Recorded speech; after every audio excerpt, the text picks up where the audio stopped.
tayo.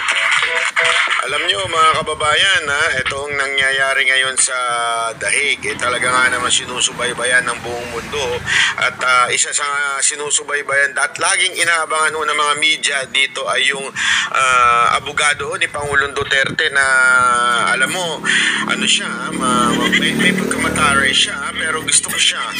Kasi alam nyo, barado yung mga media. Yung mga, alam mo naman yung mga media natin dito, may pagka may pagka pasensya na pero ito talaga ang term na dapat itawag sa inyo mga bayaran at gago, di ba? Mamaya pag-usapan natin 'yan, meron akong matinding pasabog mamaya na nakita at ipapakita ko at papaliwanag ko sa inyo. Pero bago po yan, ito munang interview ng ilang mga media dito sa abogado ni Pangulong Duterte at dahil dito sa interview na ito, na alam mo na natingin ko maganda talaga ang titulo nitong video natin is Duterte makakabalik na nga. Naku, patay tayo dyan. Ako, ito na. Panoorin natin to at ipapaliwanag natin sa bawat isa kung ano ba yung nangyayari at kung paano binara ng lawyer ni Pangulong Duterte ang mga media. O, palakpakan mo na! Obviously, it's always welcome that there are supporters. O ayan, nilagyan na natin ng subtitle para mas kasi minsan yung kanyang islang medyo may talaga mahirap intindihin kaya nilagyan na natin ng subtitle. But politics to one side and the judicial process to another side. And the family want me to convey a message that the judicial process must be respected. Ayan, ang ganda ito Yung una kasi parang sinasabi dito, reaction niya doon sa nangyayari na mga pagrarally o suporta ng sambayan ng Pilipino, lalo na nung panahon ng birthday niya. At ito nga, ang ganda na sinabi niya dito mismo ang pamilya Duterte ang nagsasabing let's respect the court. Alam nyo, ganyan si Pangulong Duterte. Yan ang katangian niya ever since. Always respected the law. Diba? Dahil nga siya ay abogado, dating prosecutor, dating piskal, kaya po siya masyadong marespeto sa batas. At lagi niya nga yung sinasabi, paulit-ulit niya kahit nung sa mga rally, diba? Kasi may mga nagrarally na gusto na ng revolusyon. Sabi niya talaga noon, hindi. Tayo'y sumunod sa batas. Datin pong sundan po ang mga batas sa ating bayan. At yan din ang pinapaalala niya ngayon sa mga supporter niya kasi nakikita talaga ng buong mundo na dumadami, nagkakaroon talaga ng people power patungkol sa panawagan na pauwi na si Pangulong Duterte. Pero anong paalala ni Kaufman, ni attorney? Sabi niya, ihiwalay natin ang politika at ang mga bagay-bagay dito. At higit sa lahat, ang request ng pamilya Duterte ay respetuhin natin ang korte o ang batas ng ICC na to. There must be absolutely no interference with the independence of the court. Ayan, no interference. Diba?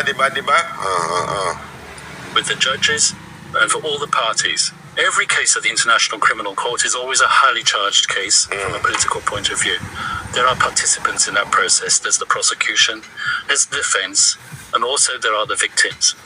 The victims' counsels will make their submissions in court. Their right to make those submissions must be respected. So I ask everybody to bear that in mind. All the supporters who have demonstrated this huge expression of love, they should also bear that in mind as well. Thank you very much. Yan po kasi yung malaking issue.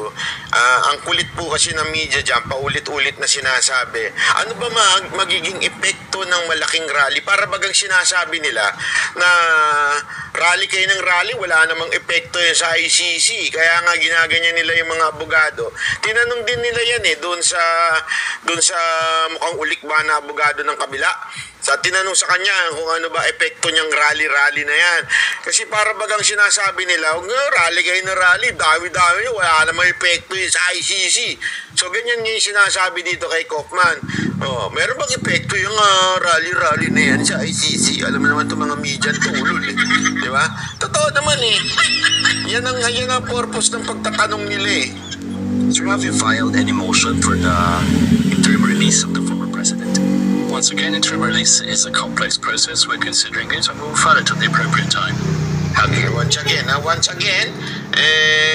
huwag na makulit, sabi. Ha? Sa, ano yan komplikadong bagay yan at sa tamang panahon, aanuhin natin yan. Oh. You're not yet filing. Have you filed or not yet? I'm not telling you when I'm going to file anything. Gusto ko yun. Like ko yun. Sabi ba naman niya, kasi inulit pa eh. Tinanong mo na eh. Akala niya siguro, madudulas yung mga tipong mapipili. Alam mo kasi sa atin minsan, pasensya na ha, tamaan, wag magalit ha. Ganyan talaga buhay. Yung mga politiko sa atin, kahit yung lalo-lalo na yung si Madam Claire, pag inulit-ulit mo yung tanong, mas lalong maiinis, mapipikon, tapos bibira sa Duterte. Ganon yun eh. Walang kontrol eh. Kita mo talaga mahina ang EQ eh. Diba? Walang kontrol eh. Kaya pagka inulit-ulit mo yung tanong, alam mong madudulas at magagalit ba? Ika nga. Eto, ano sagot niya? I'm not going to tell you. Ulitin natin, ang sarap ng pakinggan eh. Once again, interim release is a complex process. We're considering it and we'll file it at the appropriate time. We will file it at the appropriate time. Ang ibig sabihin, ipapafile namin yan sa tamang panahon. At bigla ba naman tanungin pa uli? You're not yet filing. Have you filed or not yet? I'm not telling you when I'm going to file anything. Palakpakan.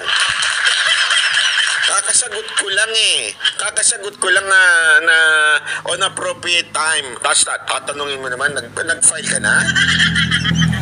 Kailan ka mag-file? I'm not going to answer that. How about, sir, you are mentioning in one interview that you have is a compelling argument Ano you have so?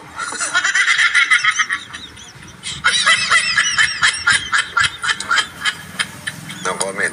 with regard to chunking of the case in terms of jurisdiction. Can you just give us a little bit about it? I wouldn't use the word junking the case. Junking the case is slang. Slang.